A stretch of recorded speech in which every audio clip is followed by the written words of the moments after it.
What's up, y'all? It's your girl Sang, and today we're going to be talking about Sneako.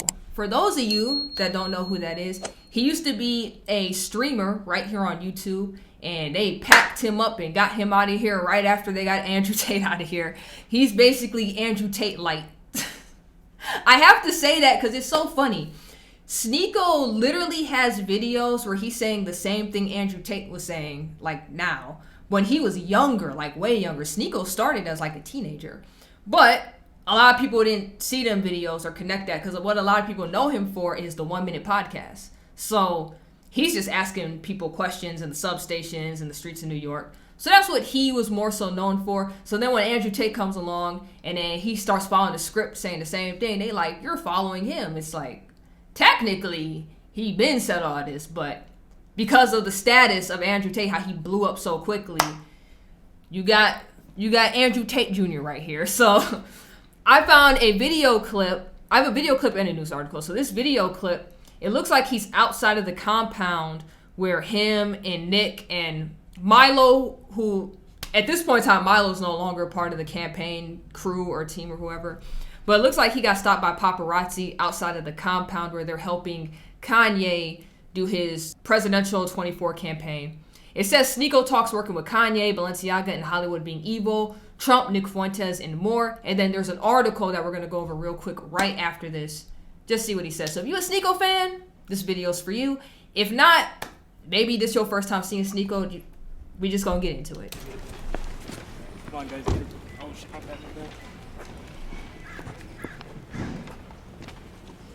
I never thought I'd see Sneako in this light. What's This up, is Sneako? crazy. How you doing? Doing good. Just got out of the airport. Okay. How'd you end up working for Ye? I have always wanted to. Okay. And Nick Fuentes is the future. Yeah. And he plugged me in, and so now I'm coming on on the creative side. And I'm looking forward to the future. Everything seems like it's going well. It's my first time in front of paparazzi before. That was the most amount of cameras at one time. Really? How you feeling? Yeah, this is wild. I don't think he ever thought this would happen. This, no matter if you like him or hate him, this is actually a really great look for Sneako, regardless. And the fact that he said he's coming in on the creative side of things. For those that don't know, Sneako used to actually work for Mr. Beast, and that ended at one point. There's videos explaining why that ended. He gave his point of view on why it ended, and he felt bad about how he went the way he went about it. But yeah, he's probably just gonna do like the social media videos, probably artwork or something. But Right now, it's a good look for him. It feels like I've been watching TMZ for years. Yeah. And now it's like the other side of it. Okay. It's strange, but I really hope the best for Ye. He's a real human being, and I'm sure that people are gonna resonate with that. We're tired of standard politicians. Ye's a real human. So, also this clip, this was before the Alex Jones interview, before anybody pops off and be like, how are we supposed to look at him being a human? This was before the Alex Jones interview. You can have whatever opinion you want to have about Ye, just letting you know the timeline. I think people are really going to start waking up to that in the next 2 years. What are you looking for him to bring to the table? I'm looking for him to bring something different and to bring all his vision. And he's a futurist. He cares about the children. I think he could bring all the qualities that we have loved through all his work throughout the years. I think he could bring that to the White House. And I wouldn't be here if I didn't believe that. Okay. Yeah, thank you. And what do you? I've been watching you a lot on Fresh and Fit. That's really dope. How do you like working with those guys? They're great. They're great. They're also red pilled, but red pill's more than just women. Okay. So that's a very surface level part of it. But what we're talking about here with Ye and Fuentes and Milo is really the truth. So hopefully people don't get wrapped into any of the cancel culture, any of these other takes. It's very quick to see stuff online and to get wrapped up in all the noise of social media. But if we elect somebody like Ye, then I think we can start moving away from that and look forward for the future of humanity. Okay. Yeah, they look, Sneako, my man. I don't know who told Kanye to go on the whole rant he did, and I get it. I get why he said it, because he said in the interview, he was like, since y'all calling me that, I'm owning it now. I feel like he's trolling y'all, but it don't make sense because that's not what's coming out of it with the clips that's being shown. Cancel culture done already put their bid in. Do I think Kanye is going to be canceled as a whole? No. I've said this before, like, he done said the most wildest stuff throughout all the years, and everybody's just will get mad and be like, he's canceled, he's out of here, and he's not. Let him put out, put it like this, let him put out another good album or song. Y'all gonna forget about it. Let him make some more Sunday service music. Y'all gonna forget about it. This is what happens each time. Y'all can't cancel him. The only way y'all gonna cancel him, he's gonna have to go dead broke and lose all his clout, and that's when y'all can finally get him up out of here. But in the meantime, y'all can't cancel him. It's not gonna happen. It's no matter how anybody feels about anything, y'all can't get rid of Ye right now. What do you think about the whole Balenciaga scandal and them coming out with this child? Do you think celebrities should drop them? And of course they should. Why is it not? Oh, the Balenciaga thing. I was gonna do real quick. I was gonna do a video for y'all about that because it goes way deeper than Balenciaga. Because the guy who owns, he's like the head CEO of all of those brand companies, including Balenciaga. They have another company where they sell child sex dolls. And knowing it's YouTube, like I could have did a video, but I couldn't have showed y'all the images for obvious reasoning. And it's so messed up. Like I saw the images from the site amongst everything else. It's disgusting. They're literally throwing pedophilia like right in our faces, and nobody cares. And these celebrities, which makes it worse, like they're super rich, and they will not denounce Balenciaga. They just be like, I just need to see what's going on. I need time to figure it out. Even Kanye still wore Balenciaga on Alex Jones. He had the mask and everything. He's talking about we can't be mad at them because people still do with this. You can still call out pedos, bro, and stop rocking their clothing, stop giving them money. Because if this is what they're putting out to our faces, what's actually going on behind the scenes? Y'all remember Epstein had the island and stuff, and a whole list of celebrities came out that done flew over there. We found out what actually goes on at the island. Who's to say they not doing the same thing over here? The owners of Balenciaga and stuff got their own little weird. I wanted to do a video, but I can't even share a lot of stuff that I saw with y'all for a good reason, and I don't want a lot of y'all to see it either because it's disgusting. Why is there not a lot of more celebrities talking about it? Whereas when Kanye tweeted that, because they don't want to lose their sponsorships, and they're all sold out to the elites. Okay. And Ye's proved that he's not sold out to anybody. They all cut ties at every sponsorship, so nobody is telling him what to say. Ye is just, and Steven Crowder's saying that he's being used. That's all. Ye is just following his heart and following God. But the celebrities, they should condemn exactly what Balenciaga's doing. I've been saying for years personally that satanic pedophiles run the world. And now they show it right in front of us. They're telling you that we run the world, and we choose to ignore it. But pay close attention to all the celebrities who are refusing to condemn what Balenciaga is promoting. Okay. Sneako, what kind of advice would you give us little guys trying to get our name out there? What you mean, little guys? You're bigger than me.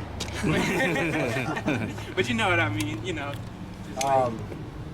Follow your heart, do right by God, and God will give you blessings if you do right by Him. I agree with that. I got one more question. Nick Fuentes is getting slammed for a lot of his anti-Semitism stuff that he's been saying a lot. What are your thoughts on that? Do you think that will affect him? I mean, his association with Kanye? I know they kind of have the same beliefs and stuff like that. Yeah, he's been getting slammed for that even before he started working with Ye. When I first heard about him, I talked to him on a live stream a couple months ago. Yeah. And everyone, after he was laughing, he was saying some funny stuff, and I'm like, this guy's cool. Everyone said he's a racist, all these words, anti-Semite, misogynist. And I think you need to get time to talk to people. So anybody slamming or whatever the destroying, invite him on your show, talk to him, and see if you really believe the same things. Because I think if you talk to him, you realize that he's a good guy. Okay. Yeah, like I told you guys in another video, that's how I first heard of Nick Fuentes. He literally, it was, Sneako had him on a live stream, but it was like a panel of people, and Destiny did the same thing. But it was so many different people on the panel, and they was just talking regularly about everything. And it wasn't just all white people. Like, you see Sneako, he mixed like I am. You had, one of the panels was like Gideon, Abba from Abba and Preach, Young Don Reborn. So you have all these minorities, and they was all laughing and talking and chopping it up. So now to like fast forward to last week when everybody was like, he's a white supremacist, he's a racist. I'm like, he is? I didn't get that from like the 3-4 videos I watched that included him, but in the same breath, like, he has his own thing on Cozy TV. I don't watch his own shows. I don't know anything. A lot of y'all done told me in the comment section he claimed he was a Nazi or something in Charlottesville. If so, that's messed up. But on my personal view of what I've seen, because I haven't seen them videos either, so now it's just like hearsay at this point. I haven't seen anything wild from him either in them regards. So you don't think he's anti-Semitic at all? Of course not. Okay. No. All right. All right, thank you. Thank you. That's it? Have a good day. All right, so outside of this, I also have an article. I just thought the article was funny, so I just want to share it with y'all real quick. So you guys can see it. It says, racist YouTuber joins Kanye West campaign. Now, the reason I thought this was funny, if you've even watched Sneako, the fact that they called him a racist is wild. How's he racist? And it's funny because, like, the article really doesn't go into explaining it. It just says, a racist YouTuber who achieved internet infamy by urging pedestrians to say the N-word has joined the ranks of Kanye West's expanding informal 2024 presidential campaign. This is why I thought this was funny. That is not why he got famous. First off, he got famous for doing the 1-minute podcast, which was artistically great style of way to talk to like random strangers in the streets of New York. He didn't just go around every video and was like, say the N-word, say the N-word, say it right now. What are you talking about? Say the N-word. You're not gonna offend me. Just say it. He didn't do that. That's why a lot of people rocked with Sneako and he blew up the way he did. The thing at that point in time, he was not full on consistent with it, and he did mention he was smoked weed every day. He said when he stopped smoking weed every day and started getting consistent and doing those live streams, it was just going 6-8 hours daily. That's when he started being consistent and churning out all that money, and that's when he ended up having that 6-figure month on YouTube. I don't know what this article talking about, but to call somebody a racist, see, I told y'all be making weird jump off points. Y'all be making weird jump off points because I got something similar. I had somebody say I was comparable to Hitler because I believe in Jesus. Makes no sense. It's like, oh yeah, this guy that mass murdered a bunch of people, you and him are equivalent because you believe in Jesus Christ. The dumbest thing I ever heard in my life. This is about up there with that. Oh, you a racist. Because I don't know, but you a racist. So it says, Nico can date. First off, bro, I didn't even know this was your name. You got a crazy, it sounds like a Harry Potter spell going on right now. Better known as Sneako, said on Monday night that he's taking a hiatus from live streaming to focus on his new role with the anti-Semitic rapper. Oh, is that what that show was about when you were talking about Kanye? For whatever reason, Rumble on my phone kept like dying. It just, the app itself would just kept randomly shutting off, so I didn't get a chance to watch it. Now I gotta check that out. I met Ye and then I ended up working with Ye, the provocative YouTuber said while calling West his childhood hero. The controversial streamer added he's been working with West behind the scenes and producing videos for the rapper's Twitter page. I feel like this is the last opportunity America has. Indirectly speaking to West's presidential candidacy. Sneako didn't specify his exact role on the campaign, which is yet to be made official with the FEC, but said the gig could consume 2 years of his life in the unlikely event the campaign lasts until the 2024 general presidential election. That's actually pretty dope. For Sneako, all of this is awesome.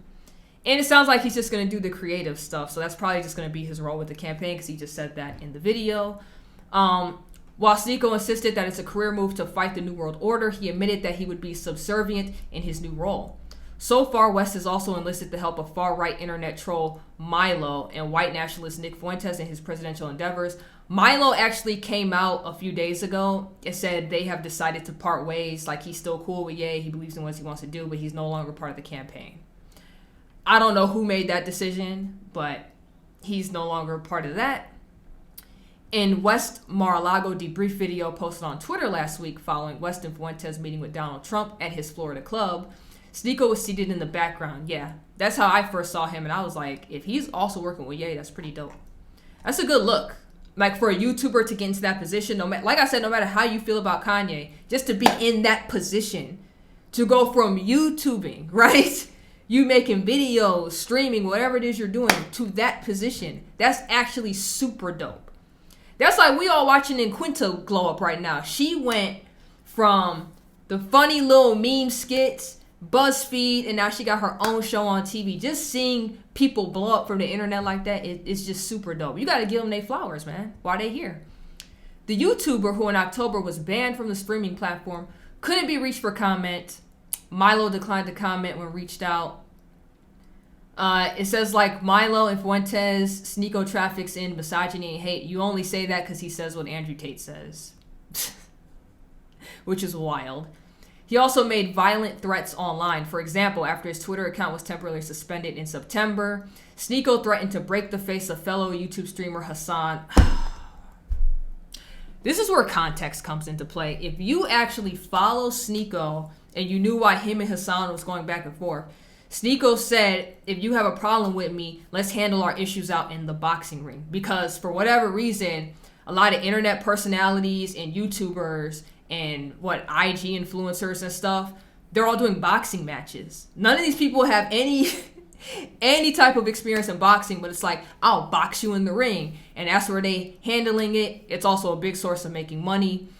Hassan never agreed to do that. Sneako kept putting up the videos and posts where he showed he was working out, he was hitting the bag. Hassan never responded to that because Hassan ain't about to box him. But that's what that was about. It was about boxing.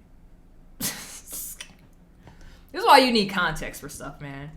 And then it says the Daily Beast reported that Fuentes had joined West Haphazard campaign, followed by the Tempo interview that quickly devolved into a train wreck after the rapper was met with mild pushback to his blatant anti-Semitism. Despite the West meltdown, Milo told the Daily Beast that the walkout was epic. And that's all I wanted to share. Honestly, this is just cool. It's just cool to see Sneako in this light, have these opportunities. Just to let you know, man, YouTube can be the starter, but if you really put your all into it, you can bounce off and do other things outside of YouTube.